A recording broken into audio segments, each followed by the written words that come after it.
Graça e paz, me chamo Diego Duarte.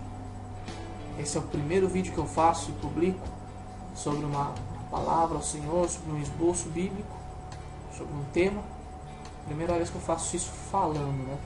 Pregando a palavra do Senhor mesmo. O tema que eu gostaria de falar hoje é o caminho da bênção. O que acontece em nossas vidas quando a gente deseja alguma coisa até o ponto em que a gente consegue essa coisa. Do caminho que a gente faz um voto com o Pai até o ponto que a gente cumpre o voto com o Pai. O que acontece nesse caminho? A perseverança, o compromisso e tudo que nos levam a alcançar essa bênção. Eu gostaria de abrir, colocar, melhor dizendo, a Bíblia aí na tela de vocês, no livro de 1 Samuel, capítulo 1. A gente vai ler a história de Ana. Não vou ler todos os versículos, mas vou falando para vocês aqui qual que é interessante, para a gente não se prolongar muito, né? Tem que manter só o foco na palavra mesmo. Vamos começar pelo verso 1. Houve um homem em Ramataim Zofim, na região montanhosa de Efraim, cujo nome era Elcana, filho de Jeroão, filho de Elu, filho de Tou, filho de Zufi, Efraimita. Tinha ele duas mulheres. Uma se chamava Ana, da qual a gente vai falar, e a outra se chamava Penina. Penina tinha filhos, porém Ana não os tinha. De ano em ano este homem subia da cidade para adorar e sacrificar ao Senhor dos Exércitos em Siló. Assistiam ali os sacerdotes do Senhor, Hofni e Finéias, os dois filhos de Eli. No dia em que Elcana sacrificava, costumava dar quinhões a Penina, sua mulher, e a todos os seus filhos e filhas. Porém a Ana, embora a amasse, dava só um quinhão. Deixa eu ver aqui. Voltando no verso 5. Porém a Ana, embora a amasse, dava só um quinhão, porquanto o Senhor lhe dava cerrado amado, e havia cerrado amado. Verso 6. Ora, a sua rival muito a provocava para irritá-la, porque o Senhor lhe havia cerrado amado. E assim sucedia de ano em ano, que, ao subirem à casa do Senhor, Penina provocava a Ana, pelo que esta chorava e não comia. Então Elcana, seu marido, lhe pergunta: Ana, por que choras? E por que não comes? E por que está triste o teu coração? Não te sou eu melhor que 10 filhos? Então Ana se levantou, depois que comeram e beberam em Siló, e Eli, sacerdote, estava sentado numa cadeira, junto a um pilar do templo do Senhor. Ela, pois, com amargura da alma, orou ao Senhor e chorou muito. E fez um voto dizendo: Ó Senhor dos Exércitos, se deveras atentares para a aflição da tua serva, e de mim te lembrares, e da tua serva não te esqueceres, mas lhe deres um filho varão, ao Senhor o darei, por todos os dias da sua vida, e pela sua cabeça não passará navalha. Continuando ela a orar perante o Senhor, Eli observou sua boca. Porquanto Ana falava no seu coração, só se moviam os seus lábios, não se ouvia sua voz, pelo que Eli a teve por embriagada. E ele disse: Até quando estarás tu embriagada? Aparta-te de ti o teu vinho. Por enquanto até aqui. O que nós conseguimos entender até aqui na história de Ana? Ela é uma mulher temente a Deus, como mostra que ela ora, ela chora, ela vai de ano em ano ali fazer o seu rito com o seu marido e sua outra esposa, com Penina. Nota-se também que Ana era uma mulher sofrida, porque gostaria de ter filhos e não podia. Além de tudo, era provocada por Penina, que tinha filhos e achava-se superior a ela por aquilo. Naquela época, as pessoas tinham a tendência a crer que se uma pessoa não tivesse filhos ou fosse defeituosa, era por algum pecado que haviam cometido, ou algum erro que haviam cometido, ou seus pais haviam pecado. Eles sempre achavam que aquilo era um castigo por alguma coisa que não foi feita corretamente.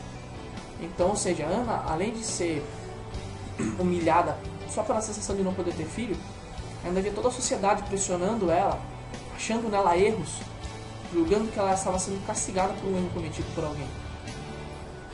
Então aí a gente consegue notar o que Ana passava, né? Consegue ter uma noção do que Ana passava. É justamente isso que a gente vai tratar hoje. Do que a Ana sofreu, desse caminho, enquanto ela chorava, foi humilhada, até o caminho em que ela consegue alcançar os seus filhos. Você pode ler no final da história que Deus a abençoa com filhos. Vamos começar a ver então essa analogia. Como que Jesus trabalha? Como que Deus trabalha? A primeira coisa que a gente tem que entender é: o que pode dar certo para mim, pode não dar certo para você. O caminho da bênção para mim pode não ser o mesmo caminho para você. A maneira que Deus vai trabalhar no meu coração pode não ser a mesma que Ele vai trabalhar no seu coração. A gente entendendo esses princípios, podemos crer que o caminho da bênção nem sempre vai ser igual, e o caminho da bênção nem sempre vai ser fácil. Certo? Vamos ter alguns exemplos quanto a isso que eu falei, né? Biblicamente falando, né? A gente fala que Jesus age como quer, tá? Mas é legal a gente ver como Deus trabalha mesmo na Bíblia, né? Não só falar de boca, mas conhecer a palavra de Deus. Vou dar alguns exemplos aqui para vocês. Jesus curou um leproso que pediu a bênção para si. Isso está lá em Mateus 8:2. Para você ter uma ideia, ela fala assim: e eis que veio um leproso e o adorava, dizendo: Senhor, se quiseres, pode tornar-me limpo. Isso foi o leproso que disse. Mas também Deus curou a sogra de Pedro, sem que ela mesma pedisse, sem que ninguém pedisse. Lá em Mateus 8:15 fala: ora, tendo Jesus entrado na casa de Pedro, viu a sogra deste na cama, e com febre, e tocou-lhe a mão, e a febre a deixou. Então ela se levantou e o servia. Olha que interessante, um pediu a bênção, o outro não. O outro Deus viu que precisava, foi lá, Jesus viu que precisava, foi lá e curou. Mais exemplos. Jesus curou o criado do centurião à distância. Chegou lá e ficou sabendo que o criado daquele centurião que veio falar com ele, estava precisando de uma bênção. Só ele falou: nunca vi tamanha festa, e o chefe está curado, acabou. E fez questão de ir à casa de Jairo para ressuscitar sua filha. Lá em Mateus 9:18-26 fala isso. Mais exemplos. Jesus curou 2 cegos e pediu que eles mantivessem o milagre em segredo. Lá em Mateus 9:27 fala isso. Mas por outro lado também curou um paralítico na frente de multidão. Alguns ele quer segredo, outros ele quer que espalhe. Jesus curou 10 leprosos sem tocar nenhum deles. Está lá em Lucas 17, do 11 até o 14. Mas precisou tocar um cego de Batsaída 2 vezes para completar a cura.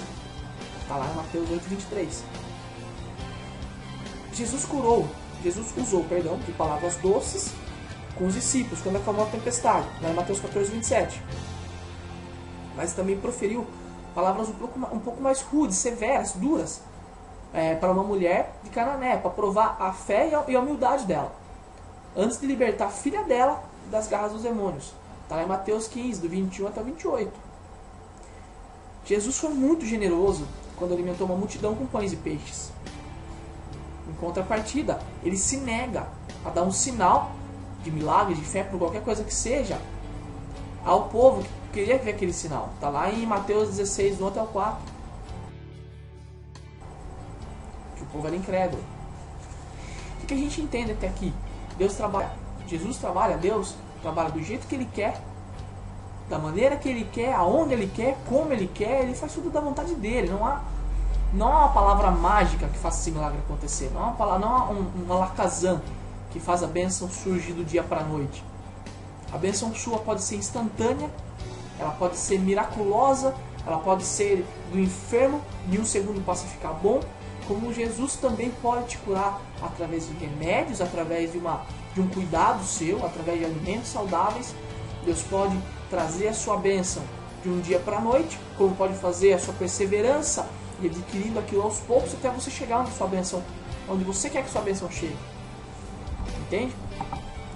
Bom, a gente tem 2 verdades esclarecidas até aqui, então, né? Que a verdade nem sempre é igual e nem sempre é fácil. E temos também que Jesus é criativo, ele faz as coisas de diversas maneiras, de diversos modos. Mas o que eu gostaria de dar ênfase nesta mensagem é que o quê?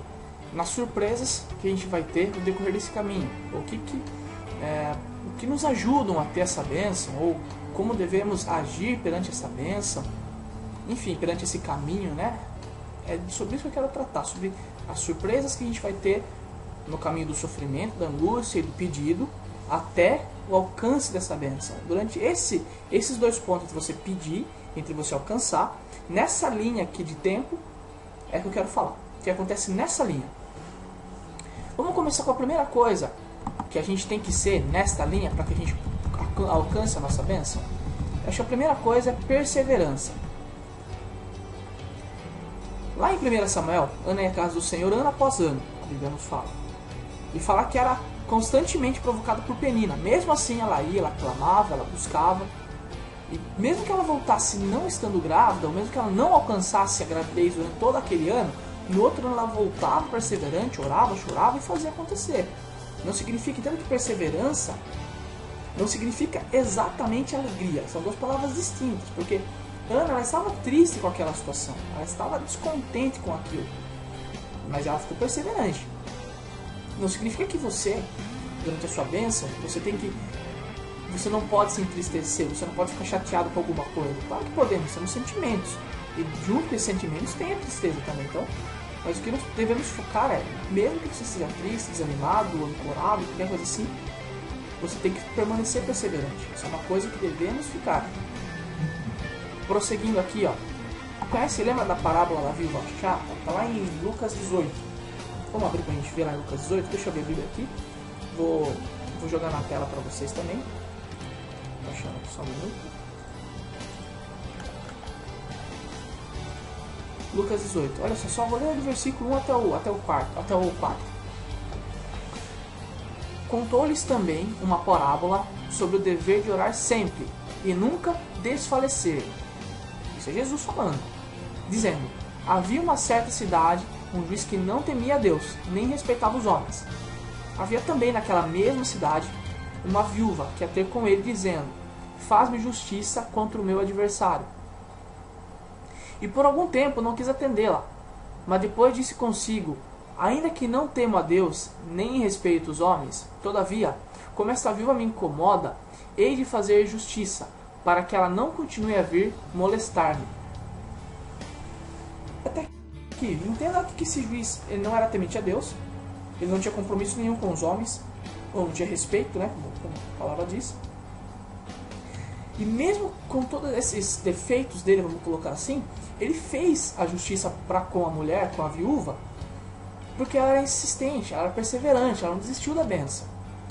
Isso, se um homem falho, tolo, pode realmente fazer isso, que é uma parábola, imagina Deus, que é um correto, que é santo, que é perfeito. Se você perseverar, Deus com certeza tem um plano especial para você. Deus com certeza se alegra na sua perseverança para as coisas direitas com Deus, para as coisas corretas, e você não vai voltar vazia dessa sua perseverança, não acaba vazia. Prosseguindo, antes de chegar na segunda surpresa, só coloca uma frase aí e fala: quem pede recebe, né? Aí vamos para a segunda surpresa. Muitas vezes Deus permite provações a uma pessoa antes de abençoá-la. Essa segunda surpresa, a segunda coisa, primeira perseverança, segunda provação. Sempre que ia à casa do Senhor, falando de Ana ainda, Ana era humilhada e afrontada pela sua rival, mas não desistia de adorar a Deus. Ela estava profundamente triste e infeliz, mas não desistia. E ao chegar na casa de Deus, ao invés de encontrar amor e compreensão, ela encontra um sacerdote que fala que ela está embriagada, que duvida da fé dela, que acha uma pessoa não digna de estar ali no templo, que ele falava: afasta-te de mim, né, embriagada, afasta de ti o teu vinho. Então ele discrimina ela, julga ela, o que não é uma ação compreensível, não é uma ação bem-vinda por Deus, porque mesmo se ela estivesse embriagada, acho que não seria uma coisa legal expulsá-la do templo. Deixa eu tirar o volume das coisas aqui, para não nos atrapalhar.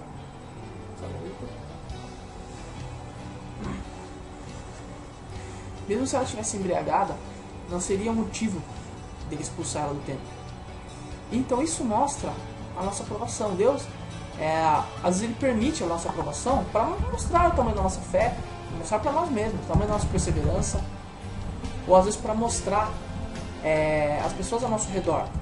Deus às vezes usa a tua vida, usa o teu problema para converter o teu vizinho, converter o teu parente, converter o teu amigo, pessoas no seu trabalho.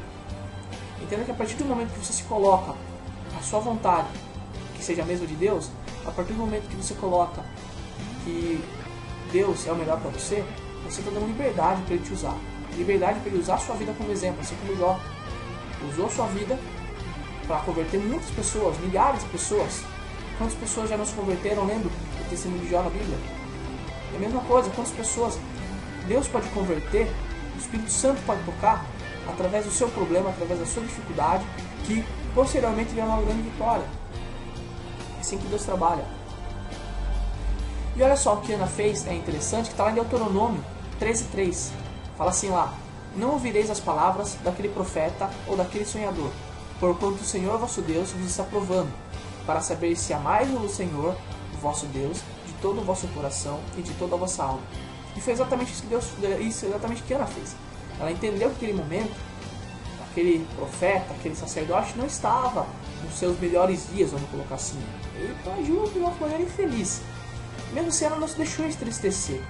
Ela seguiu perseverante na sua fé, na sua bênção. Ela quis a sua bênção. E também coloco para vocês, e a gente para a terceira surpresa, bem-aventurado o homem que suporta a tentação, porque quando for provado, receberá a coroa da vida, a qual o Senhor tem prometido aos que amam. Lá em Tiago 1:12. E a terceira surpresa, Deus espera compromisso. Não deveria ser uma surpresa, né? Compromisso, né? Afinal de contas é uma coisa que Deus sempre espera de nós, compromisso para com as coisas dele, né?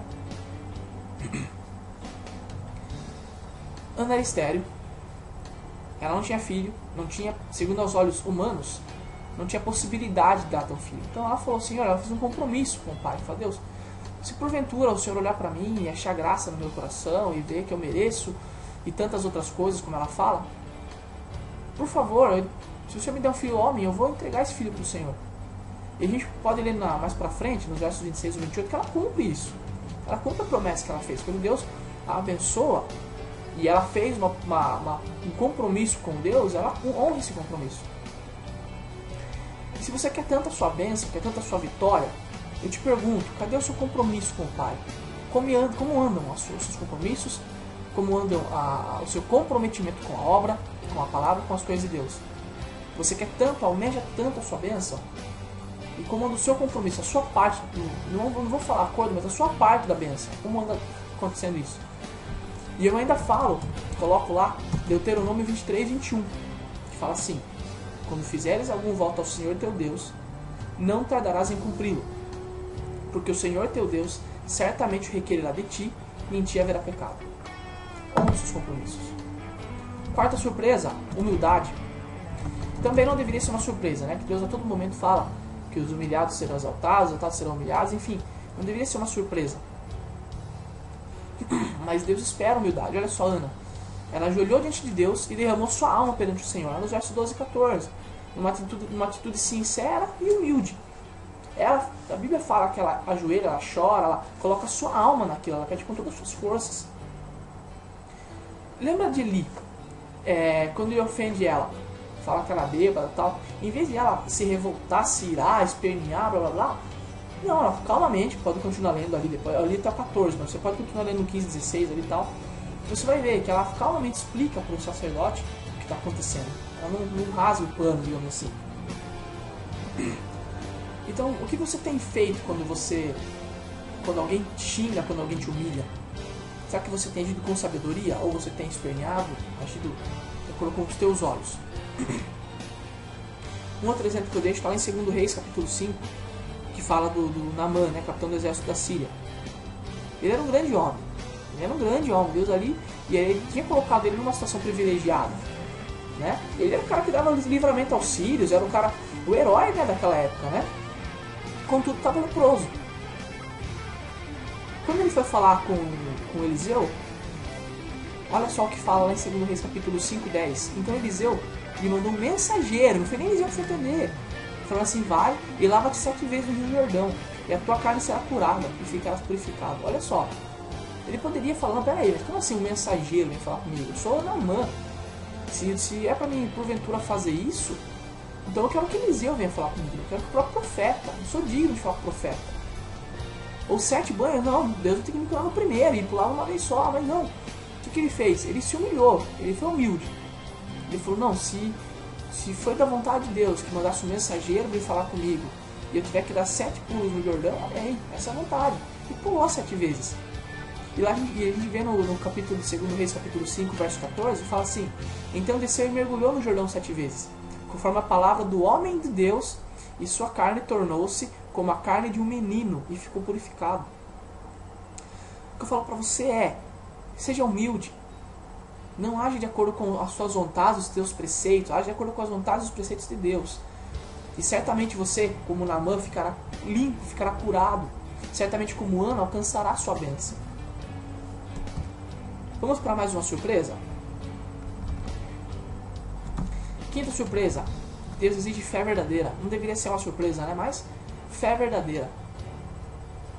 O que nós vemos? Ana creu na bênção proferida pelo sacerdote, mesmo depois que ele deu bola fora, lá no verso 13 e 15, que ele deu bola fora, e Ana tomou posse da sua bênção e voltou para casa diferente das outras vezes, porque seu coração já estava grávida. Ela creu na bênção.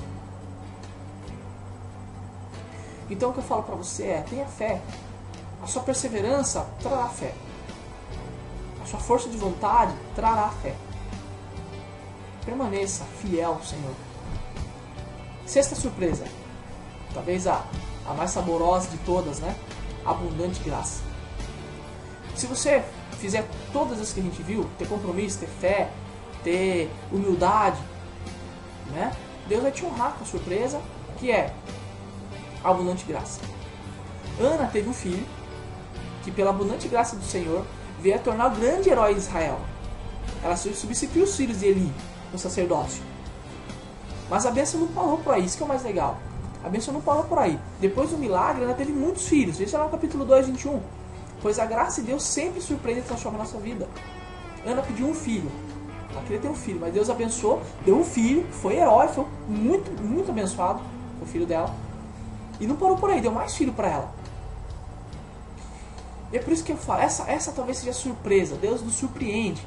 Você pede uma coisa, se você fazer a tua parte, compromisso, ter fé, perseverança, ser humilde, Deus vai fazer muito mais do que você espera, mas muito mais. Ele vai dar o que não que você, talvez não o que você queira, mas o que você precisa, e talvez não o que você queira, mas o que Ele quer.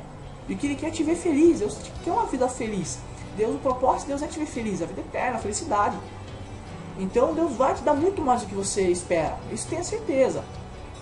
Deus, ele pode te dar tudo o que você espera, seja bênção financeira, seja material, seja emocional, seja familiar, seja qualquer coisa. Deus vai te dar, seja saúde, Deus vai te dar. Creia nisso.